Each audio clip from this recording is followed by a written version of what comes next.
Waktu itu dia ditempatkan di sini pasca kemerdekaan sebagai engineer. Before his major, he's engineer. Yeah, Yes, right. exactly. Yeah, he was an engineer. Engineer in PT KAI now, yeah. Yeah, betul. So it's already changing the name. PT KAI before that is PJKA, and yeah. at the colonialism era it's called Spoor Maskapai. Yeah.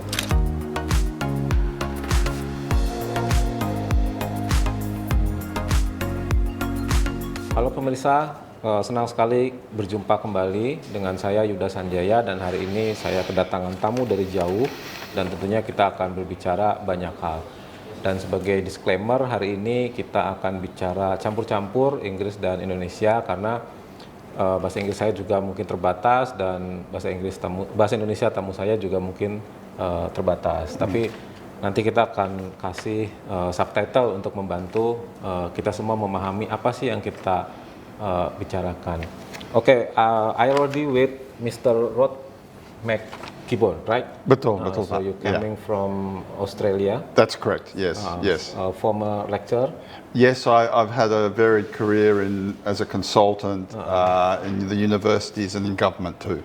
Yes, and UNDP, right? UNDP has been my latest job. Yes, consultant. Yeah, latest job. Yes, that's right. In Jakarta, I did their democratic governance framework for them. Yeah, you visit Indonesia. I think it's not only one time. So you frequently coming to Indonesia. I've been in Indonesia sejak mungkin tahun 80-an, 88. Ya, mungkin banyak orang yang menonton ini belum lahir waktu itu. Tapi memang I'm born at 1986. So when you come to Indonesia, okay. How you connect with Indonesia? What make you have a good connection with Indonesia? Yeah, look, it's an interesting question, and I'm unusual because Australia and Indonesia I don't think, still have a good understanding of each other. And Australians look more to Europe, and Indonesians look more to Northeast Asia. Yes. And we don't really look at each other a lot. But there are a few Australians, quite a few now, and since I was at university, who have been interested in Indonesia because it is such a fascinating, complex society. And so that's really when I was at university, what drew me to Indonesia. One, it was our neighbour, tetangga yang sangat penting, tapi juga karena Indonesia itu sangat kompleks, ya, sangat multi-layered.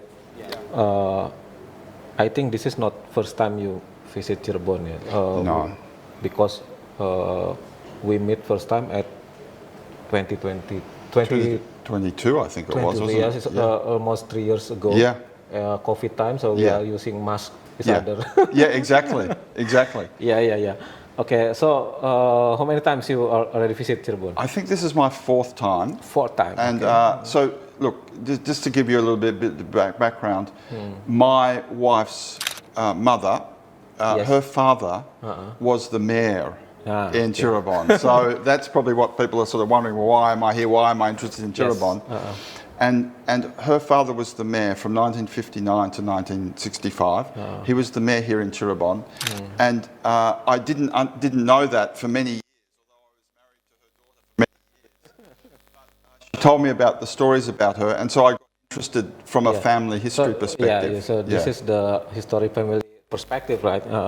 Okay, pemirsa, jadi ibunya dari istrinya Mr. Rod itu dulu adalah wali kota sampai bapaknya 1960 sampai 1965. Ya, namanya beliau RSA Prabowo. Ya, bukan Prabowo sekarang, Prabowo dulu. The full name is Raden Slamet Ahmad. Yeah, yes, betul. Raden Slamet Ahmad Prabowo bin Ki Hatmo. He was born at Purworejo. Yes. You know Purworejo? Yes. Purworejo is near Jogja. Yes. Yeah. And so, mertua saya pernah menceritakan kehidupan dia, ya, dan dia memang lahir di sana. dan dia juga membesar di, kalau tidak salah, di Semarang. Terus jadi waktu itu dia ditempatkan di sini pasca kemerdekaan sebagai engineer. Dia orangnya engineer Ya. di kereta api. Spur maskapai. Ya, betul. Spur maskapai or now is PT KAI, PT Kereta Api Indonesia. Oh yeah. So before his major, he's engineer. Yes, right? exactly. Yeah, he was an engineer. Engineer in PT KAI now, yeah. Yeah, betul. So it's already changing the name. PT KAI before that is PJKA, and at the colonialism era it's called Spur Maskapai. Yeah. So it's the transformation of the company. Yeah. Okay. Today's morning we released. So the article is quite so long, maybe at 2011 or 2010. Yeah. We already released article about Reza Prabowo, but we are frequently update about the article. And the last update is on today mornings. We are released article. The title is Monumental Era at Reza Prabowo as a Major. So I will share you the link. That would be terrific. I'd really appreciate that. I had a conclusion about the article, so I want to elaborate with you. Yes. The family. So this is about your family history, right? Yes, exactly. Okay. I can give you some background about what my family that's know, good. and then we can talk that's why about that. I don't want to this become interview. Yes. I want this become a conversation, so we can elaborate this other. That's great. That's perfect. Okay, so this is I have egg fact that we are resume for our article. Yep. So the first time is Menara Air or the tower of PDAM. Yes. Do you know about this? Yes, I do. And that's, I think, as you're saying, the big monumental achievement, yang dari periode itu. What I've been told is that he built that the government under the mayor built that during that period in the 1960s, and the importance of and it'd be great to get some more background on this. The importance of the water supply was that in the colonial period, the supply of water in Cirebon was very bad. Yes, very good. Yeah. And there was a lot of plague, wabah. Pandemic. Less pandemic.